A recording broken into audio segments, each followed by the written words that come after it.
I'm so glad you could join me. Today, I thought we would take a look out west again. This time, the book is called Exploring the West.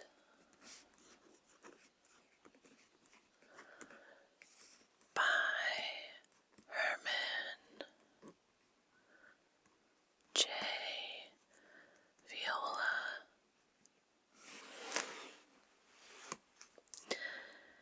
We have the scene painted here. Mountains with trees, waterfall and a river. Have some explorers. Then we have horses over here. I thought we could just kind of browse the book today, maybe take a look at some of the pictures. Maybe if I find something interesting to read, I will. And here we have another painting of a person. It looks like in a Native American dress. Feathers atop, buckskin, clothing, a water flask, his gun, moccasins, and then he's got his leg resting on an elk or some large deer.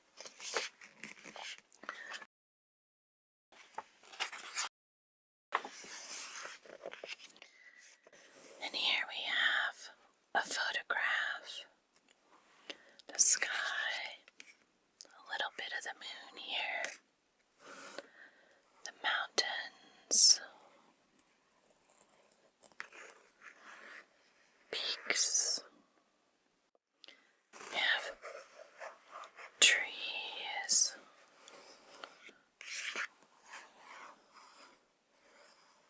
See the tree line down to the lake. And then you have the reflection, the trees, and the mountain peaks, the sky.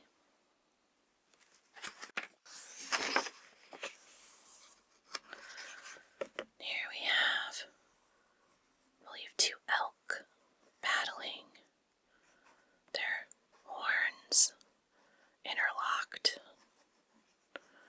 sparring. Looks like a frost or dew-covered field.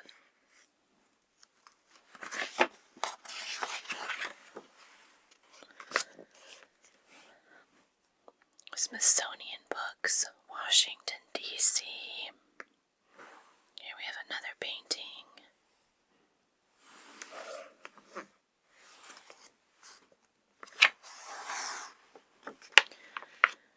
And this book was printed in 1987. Here we have a sketch that's been just barely colored a little bit. Looks like a Native American on a horseback, the bow in their arms, and they're shooting backwards towards something. The introduction, Jefferson's vision, from sea to shining sea, the great reconnaissance, arsenic and directions, megatheria at large, the last frontier, end of an era, toward a new sensibility. Then you have the index, acknowledgments, and picture credits.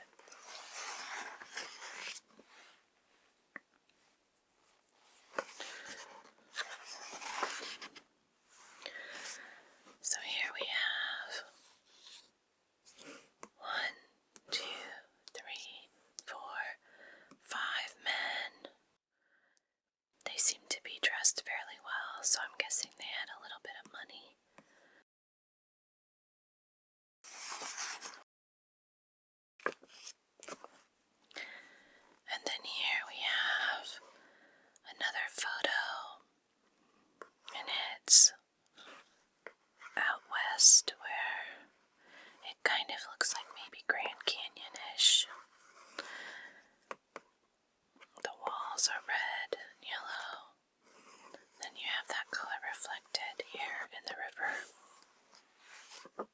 Let's read the introduction.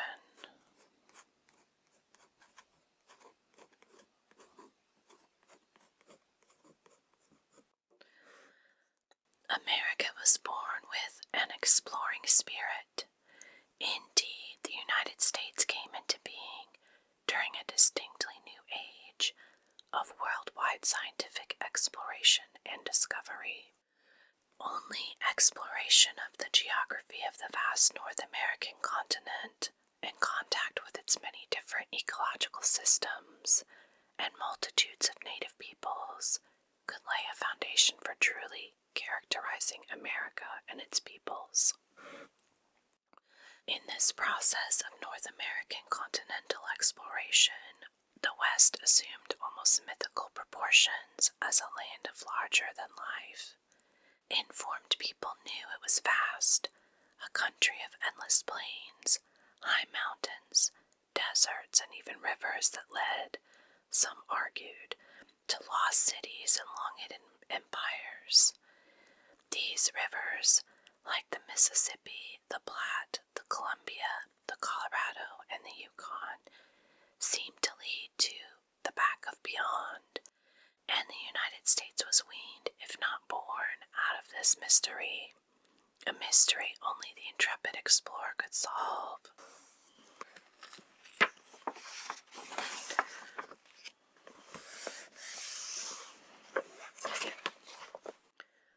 So here we have another painting. Already the gateway to the West for fur trappers, traders, and explorers, the city of St. Louis rises over the Mississippi River in this 1832 painting. French fur trader Pierre Laclede and his stepson Auguste Chouteau founded a settlement here in 1764, and it was not long before St. Louis became the fur trade capital of the West. You have the St. Louis town or city at this point. Actually, it looks quite large. Steamboats line the docks, and then we have one here as well. And people are departing off of the steamboat with their horses and carriages.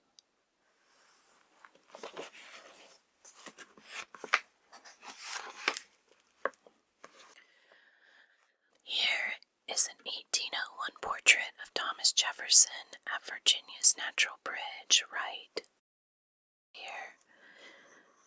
Virginia's Natural Bridge, arch. And he's dressed rather darkly in all black, except for a white blouse underneath, gloves, trousers, shoes. Is a walking stick with a decorative knob on top. In January 1803, James Monroe sailed for Paris to assist U.S. Minister to France, Robert Livingston, in his attempt to buy the port of New Orleans.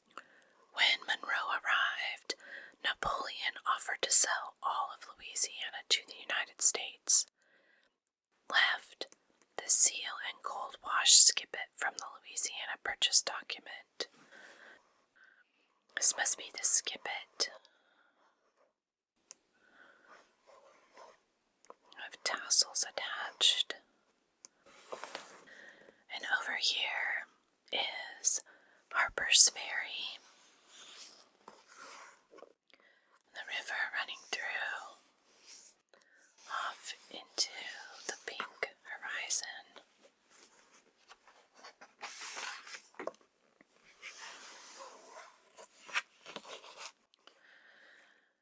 The Corps of Discovery, led by Meriwether Lewis and William Clark, traveled more than 7,000 miles on its epic western expedition. Carpenter Patrick Cass of the exploring party was the first to publish an account of the journey. His journal, seen below, with Clark's compass, includes the engravings left. So here which show from top to bottom Captain Clark and his men building a line of huts. So here they are, depicted building huts. Look at the frame.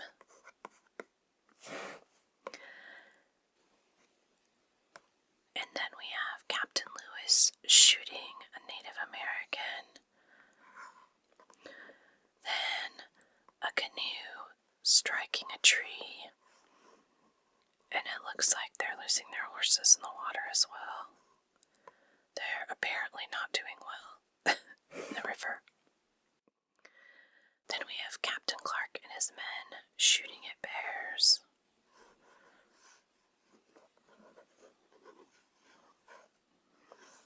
Kind of the same position as they were in the other picture. So here's the book. There's the compass. That's pretty neat. That's wood casing.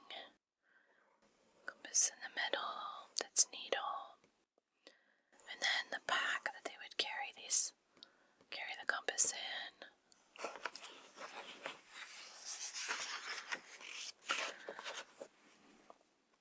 Here is a painting of Sacagawea, along with her French trapper husband and 2-month-old baby, joined the expedition as it departed Fort Mandan in April 1805.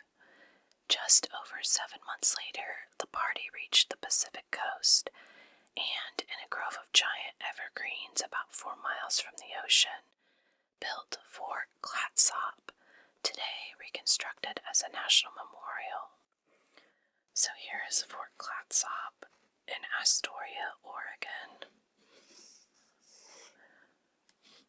Settled in the woods. So in the painting, they're dressed in buckskin cloaks, tight trousers, and socks and shoes. And Sacagawea is in a yellow blanket with a red stripe, green, a feather atop her head, and decorative earrings. They're next to a river.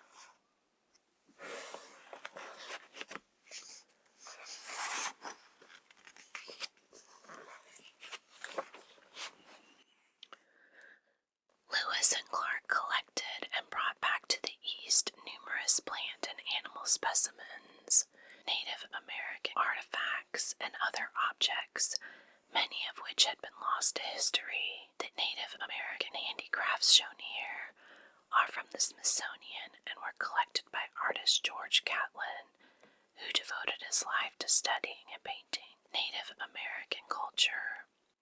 Catlin may have obtained some of these objects around 1830 from William Clark, then serving as superintendent for Indian Affairs in Missouri Territory. So you have some snowshoes in the background, some mittens, the horn of maybe an elk or a deer, moccasins, a beaded, I don't know if that's a headband or a belt. I think that might be a bowl. And then a pouch. It's also beaded with decorative beads and ribbons. Lewis and Clark gave peace medals, such as the Jefferson Medal, whose 2 sides are shown at left, to chiefs of various tribes.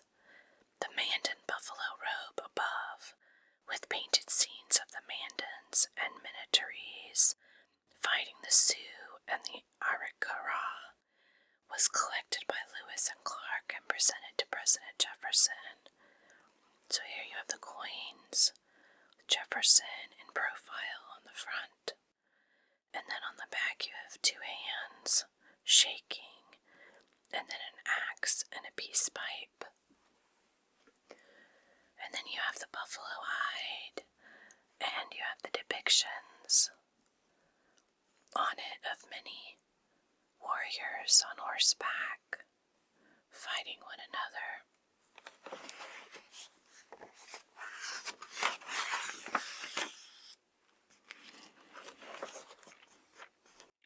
This is a photo of Cannon Beach on the Oregon coast, where Clark and his men and Sacagawea and her family ended up on the west coast.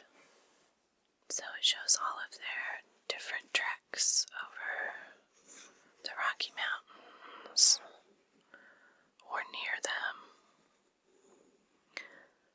Looks like here's Pikes, which I'm assuming who Pikes Peak is named after. Kind of wandered through the mountains in Colorado and then south.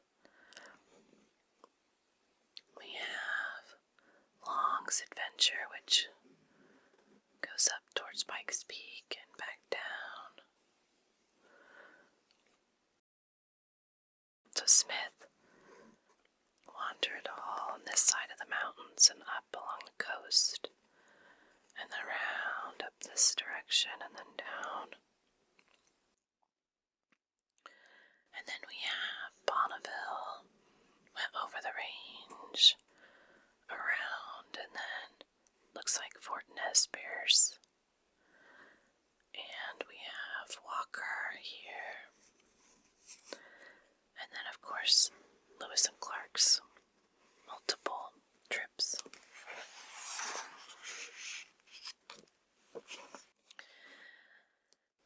His name forever linked to a mountain he neither climbed nor named, Lieutenant Zebulon M. Pike was the first official American explorer to traverse what is today Colorado and to note the sandy deserts of the western prairies. So here he is, his long straight nose. It kind of looks like maybe he had some auburn colored hair in this painting. Dressed in his finery, red, and I'm assuming this is navy or black, some gold trim.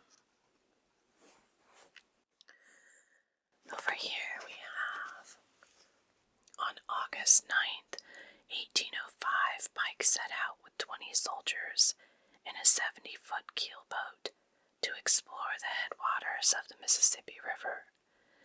Pike did not find the river's true source, but his journal and map, a detail of which is shown at left, offered the first real cartographic portrayal of the Mississippi's upper regions.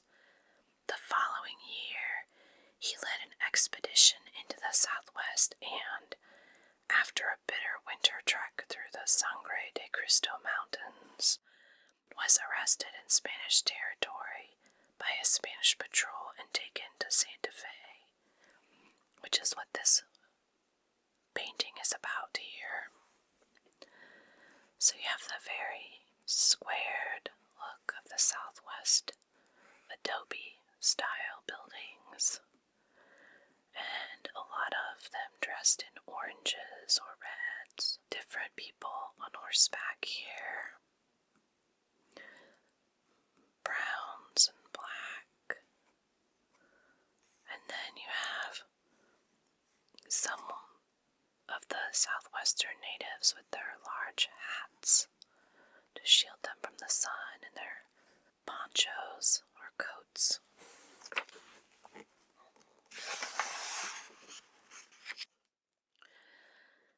And these are the sand dunes of Great Sand Dunes National Monument in southern Colorado.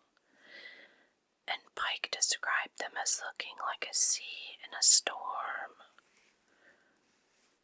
except the color, which is obviously not the same. But you could see how maybe he would look at that and see waves. Waves and waves of sand. Then here you have where the grass is starting to grow, and then you have some scrubby plant growth here as well. So this is interesting. It says the dunes, the tallest in North America, reach a height of almost 700 feet. that is quite tall, isn't it?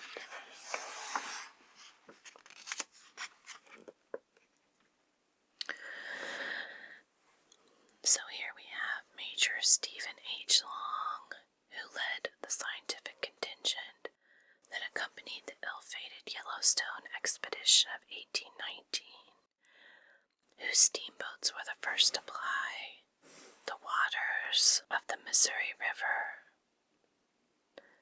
which there's a steamboat here with the American flag at that time on the river. Long and his explorers traveled in the Western Engineer, seen at left in a sketch by Titian R. Peale, as far as Council Bluffs, where artist Samuel Seymour painted Long in council with Pawnees above. The expedition as such was then abandoned, and Long was ordered instead to explore across the plains to the Rocky Mountains. So here they are in council, and you have all of the Pawnees wrapped in their blankets, their hair, many shaved on the sides with just the top braided. Then you have the explorers, their flag and tents.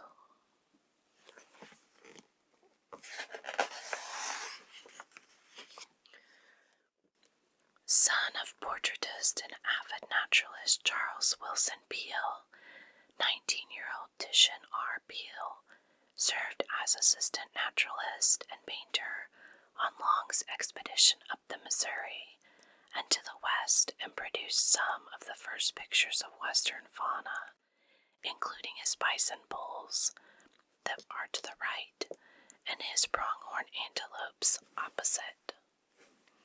So here we have his drawings, which are quite good, aren't they, of the bison they encountered on the plains.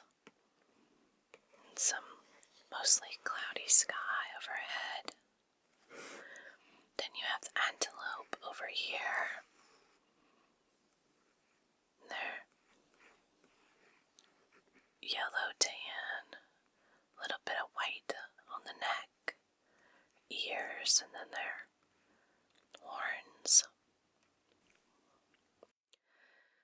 The official report of the Long expedition, compiled by physician and botanist Edwin James, included Long's map, a section of which opposite below, so here, labeled the region east of the Rockies the Great Desert, and thus helped promote the Great American Desert myth.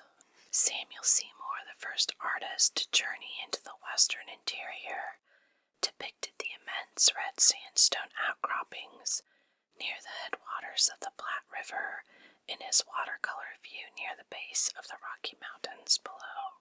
Here is the painting near the Platte River. You can see some of the natives standing on the edge, and then you can see some of the stone outcroppings here.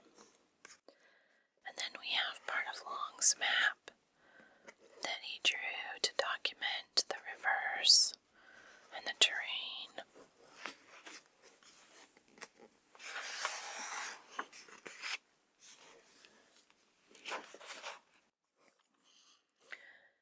After several unsuccessful attempts by different explorers to locate the source of the Mississippi River, Northwest Frontier Native American agent and naturalist Henry R. Schoolcraft finally found it in 1832 and named it Lake Itasca from the Latin veritas, truth, and caput, head. So here we have a very foggy morning sun looking over Lake Itasca.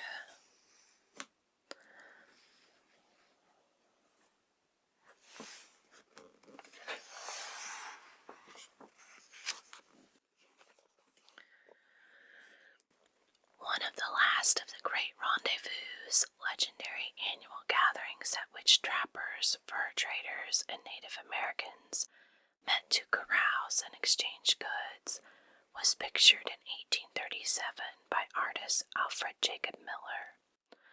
This youthful American had been engaged by Scottish soldier, adventurer, and heir to a peerage, William Drummond Stewart.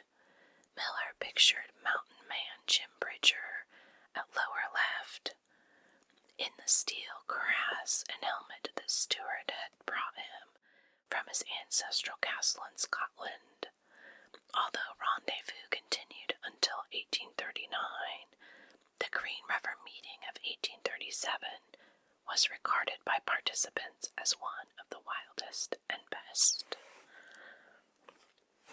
Oh, here he is. Armor with cap and plume on top, surrounded by Native Americans on horseback.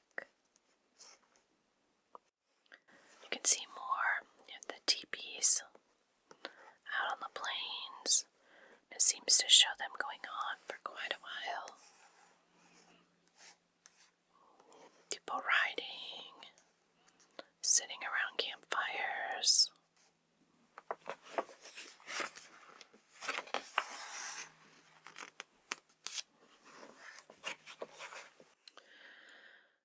Earliest of the great American fur traders, Louisiana reared Manuelisa Wright, pioneered the fur trade in the upper Missouri River region. Dozens of trappers, among them the most famous mountain men, answered William H. Ashley's 1823 advertisement above.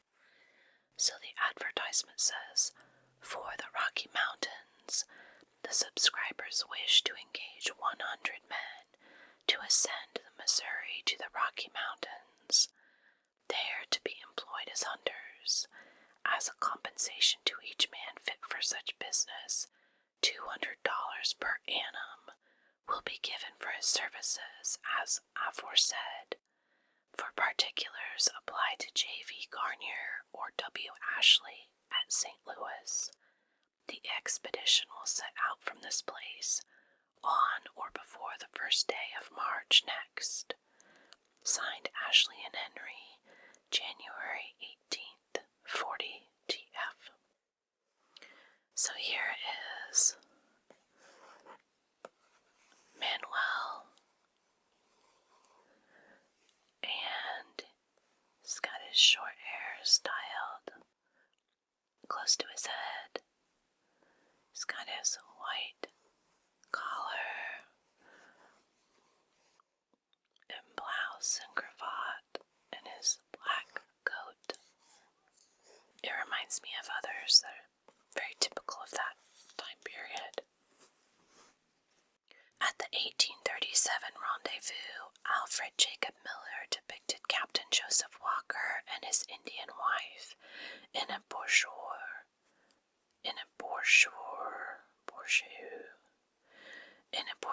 of the Rocky Mountains below. 4 years earlier, Walker had concluded his historic journey as the chief guide of Captain Benjamin Bonneville's semi-official reconnaissance of a route through the southern Rockies to California. The trip was written up by Washington Irving and celebrated in his Pawnee edition to the right. So it says The Adventures of Captain Bonneville in the Rocky Mountains in the Far West, digested from his journal and illustrated from various other sources by Washington Irving, Pawnee edition, Volume 1. New York and London. I can't really read the rest. Something Sons, 1898. So here we have another painting of the mountains. Behind here, they're traveling on horse in their buckskin clothes, hat, gun across his lap. And we have his wife behind on her horse as well.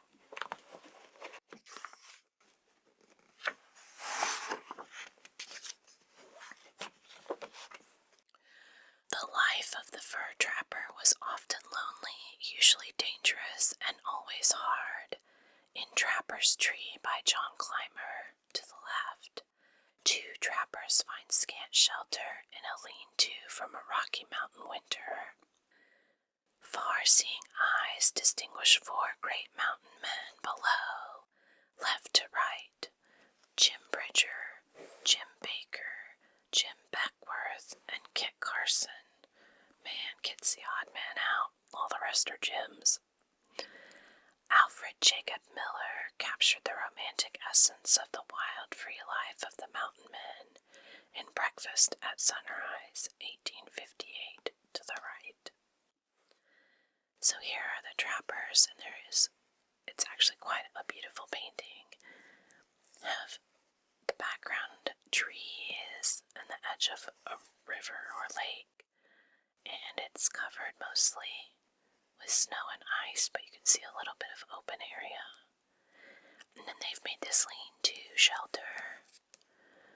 They have hides hanging from this dead tree, stretched in some of their traps. They have snowshoes. They're wrapped in large hides to stay warm.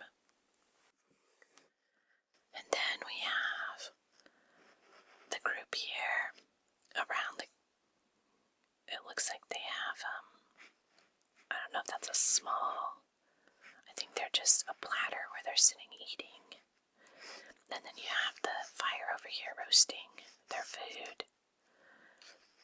Looks like they're all enjoying themselves. They seem to be merry, but it's in blues and reds and oranges and browns.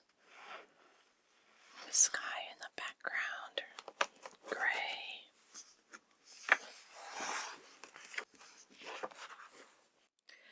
Completing as many as 6 sketches a day, George Catlin of Pennsylvania was the first artist to capture the intensity and vitality of Plains Native American life. His detailed sketches of Native American artifacts above left are among the valuable resources of students of that vanished culture.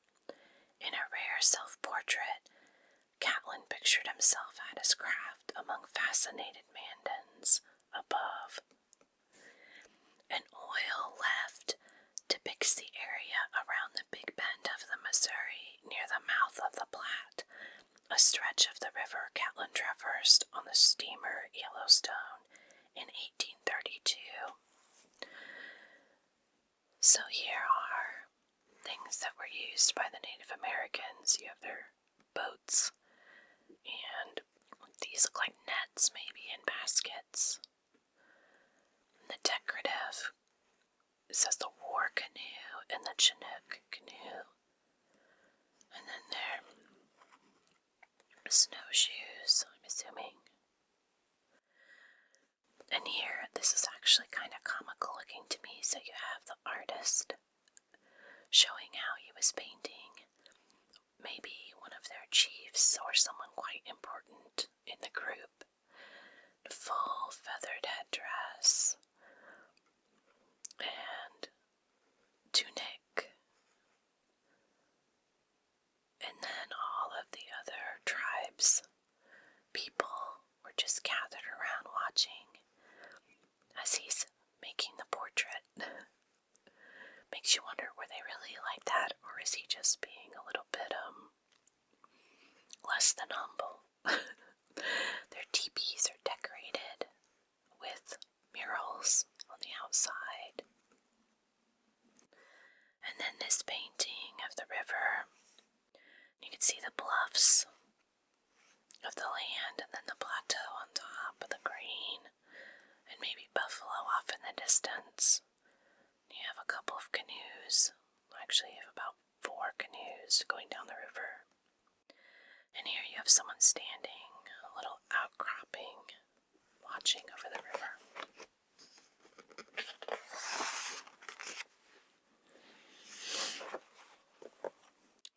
John James Audubon, perhaps the greatest of the early artists, naturalists to depict America's wildlife, is portrayed below in a painting by his son, John Woodhouse Audubon. Audubon had just returned from a trip up the Missouri River as far as Fort Union to gather information for the viviparous quadrupeds of North America, on which he collaborated with naturalist John Bachman. At right, Audubon's painting of beaver, whose glossy underfur, much in demand for the fashionable beaver hats of the time, lured scores of trappers into the wilderness. A collection of Auduboniana left includes 2 specimens of the now extinct Carolina parakeet and a manuscript in which Audubon and Bachman describe a new species of western fox. So here you have the taxidermied parakeets. Their beautiful orange face and yellow neck and green feathers.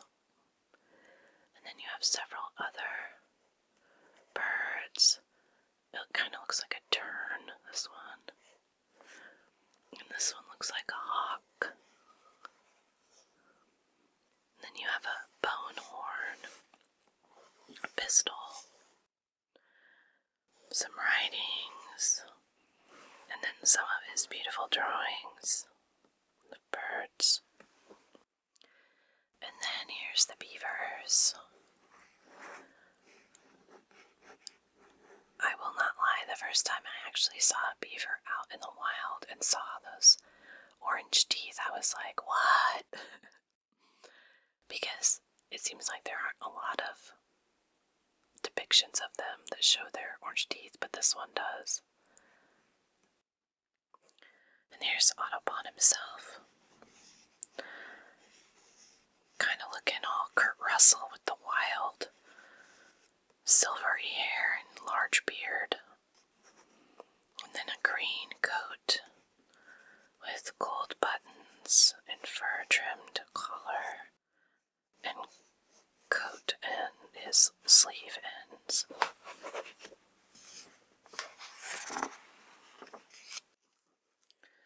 Alright, we'll take a look at a couple more.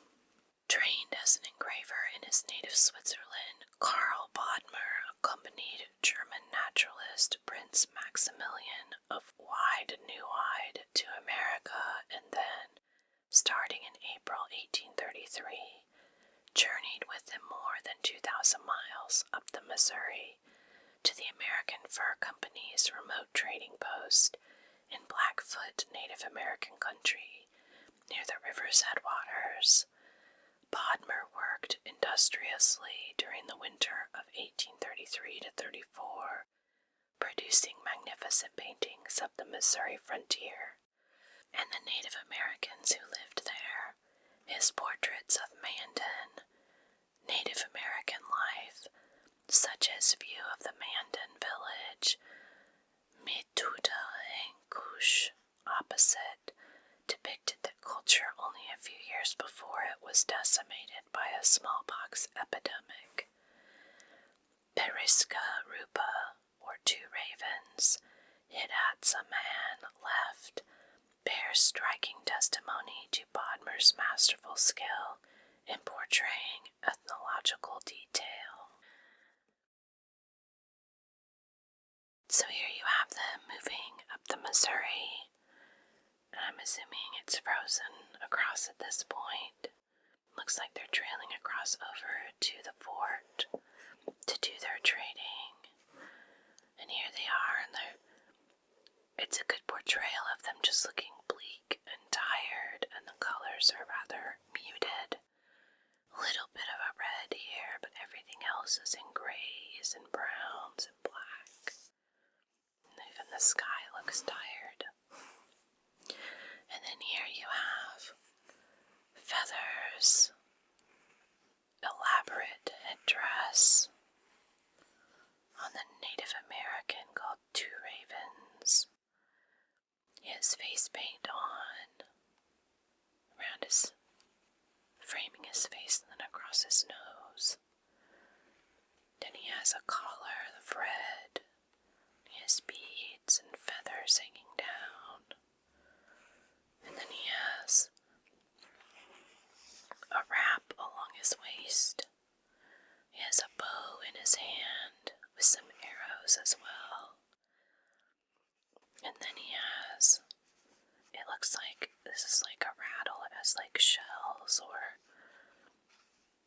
things tied to it to shake. With feathers.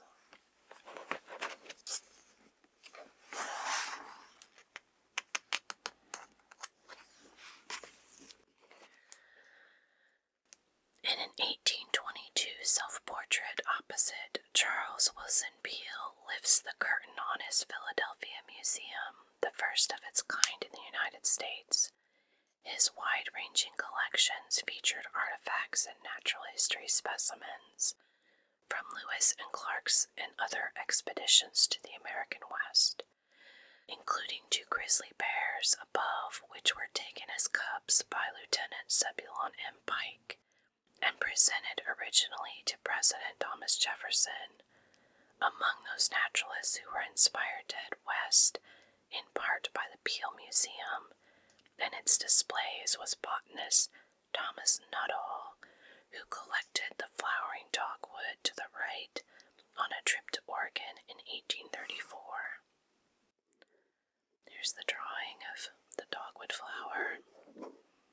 White petals, yellow center, green leaves, and the red rounded fruit.